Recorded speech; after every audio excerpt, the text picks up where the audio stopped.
चोरी के माल खरीदे में बड़ा रिस्क बा। जा रिक्स बा ओजी तई फिक्स नहीं खन होत ओजी के हुआ और फिक्स बा। अरे डार्लिंग कुंडी लागल बा त कौना बात के रिस्क बा? चला माल छोड़ा खोला तिजोरी और लूटी द खजाना। फाइनल पोजीशन पे बात आ गई बा। 3 लाख रुपया फाइनल। एकर आगे ना आई बा।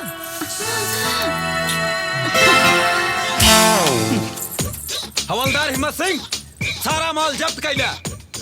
काहे के? अरे सराऊ चोरी के माल खरीदे तारा और पूछे तारा काहे हैं? और तू सराऊ लतखोर चोरी के माल बेचत बाड़ा। एकरे साथ साथ तहरा के भी थाना चले के पड़ी। चल थारे चल चल एकर क्या जरूरत है? देखा अब दोबारा चोरी के माल मत खरीदिया बुझला? जी जी। तू सराऊ लतखोर बैठ के मुंह झाड़त बाड़ा। चल सारे थाने में मार मार के तो पिछवाड़ा जवान हो सोना नियर पियर कह दिए भाई। चल सारे चल अट्टे जवान है सारा पैसा बटोर लिए। चल चल चल चल चल। अरे पैसा के साथ चारों बटोर ले आए।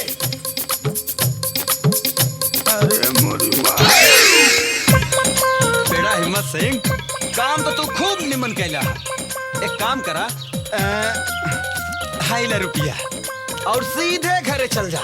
और देखा खंभा बचा के जाइया बुझला? मटरिया दे दे बाबू। हाँ निकल देख अपन काम तो हो गई। अब बबिया के फोन कर दे कि अगर ओकर काम हो गई होखे तब बैगन भाई के अड्डा पर चलावे। हाँ ठीक बा। अरे हमार जलेबी के पाग, ये हमार चाय के छननी, आज हम अपन जवानी के पाग में डाल के जिलेबी बनौले पानी। आके डूब जा हमारी मिर्ची।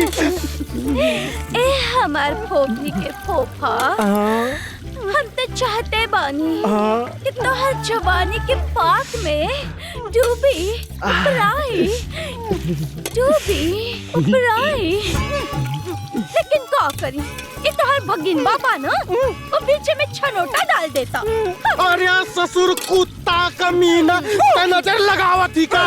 अरे सारे घर पड़ास, अरे जौने दिन हमारे नजर में आ जाइए ना उनके के काट देव और उनके छनौटा के घनौटा भेज देव और घोपड़ास के रोहतास भेज देव।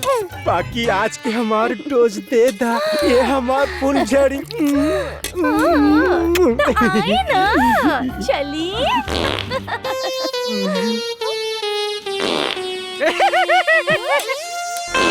राम राम लागत है पेट खराब हो गई का।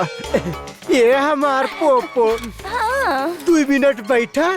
हम 5 मिनट में आवतानी। ठीक बा। आके मूड फ्रेश करब। पहले खुद फ्रेश हो जाई फिर तू का फ्रेश करब। मोर पोपो जायू नो मोर डब्बा। हट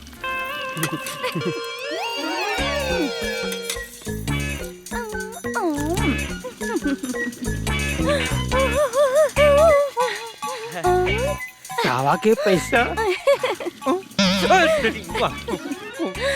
तावा के पैसा चाहिए? एला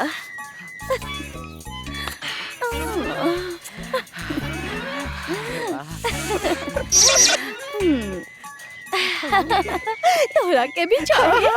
एला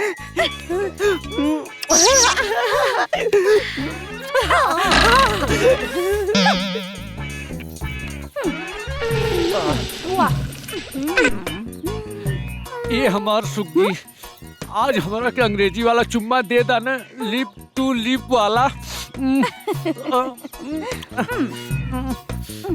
सुनी ए लिप टू लिप वाला चुम्मी ना तोहार सरपस मामा चटी है। अरे ओ मामा बुढ़वा मोटका भैंसा सारे के मामा का करू? अरे ओकरा के फटल पैजामा कहा, गंदा कारनामा कहा, ओकरा के सरल पैखाना कहा, लेकिन ओकरा के मामा मत का। हमार सुग्गी नहीं तो तोरे सुक्का नियन होट के चूस के। अरे सराऊ अपने मामी की लाइन मारा था। अरे हमार बहन तो सब छोड़ा बना। अरे सारे काटा बात भागा बात पूरा का उड़ाता के मारा।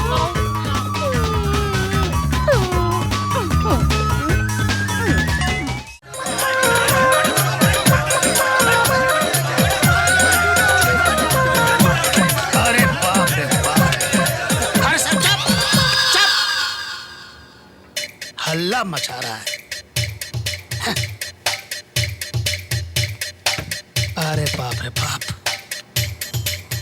का चोरी भइल बा?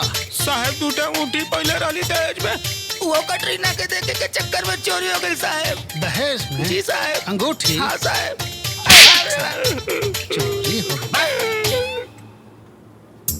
तोहार? हमार पर्स चोरी हो गई बा साहब। पर्स चोरी हो गई बा? कितना पैसा रहे? 5 रुपया रहा 5 रुपए के लिए यहाँ पे रिपोर्ट लिखा रहा है? साहब हमार कंघी चोरी हो गई बा। कंघी?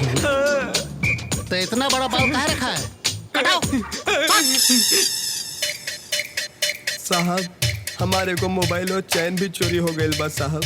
अरे बाप रे बाप, मोबाइल भी चोरी हो गई? हाँ साहब। चैन भी चोरी हो गई? हाँ साहब। केकर चैन रहे? भौजी के साहब। भौजी के चैन रहे? भौजी से टाका भिड़ल बा का? नहीं। का बुढ़ऊ? साहब कुछ ना, 2 बंडल बीड़ी और माचिस रहल और 10-12 रुपया रहल, वो धुआं धक्कर करके उड़ा के ले गई। अच्छा, का उम्र बा? उम्र कितना बा? उम्र 60 साल। उम्र के ख्याल करा, मंदिर जाके भजन कीर्तन, बुझा तारा? भजन कीर्तन कटरीना के नाच देखी।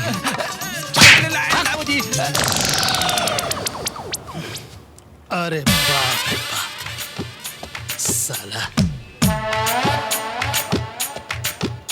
ये दोनों लतखोर साला नाक में दम कर दे बारस।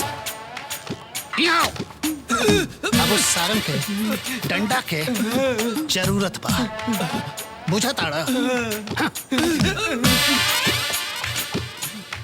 हमरो नाम झटका सिंह बा, आ झटका सिंह के झटका से केहू बच ना सकेला। एक दिन ऐसा झटका दे कि ई लोग के दुनिया हिल जाए।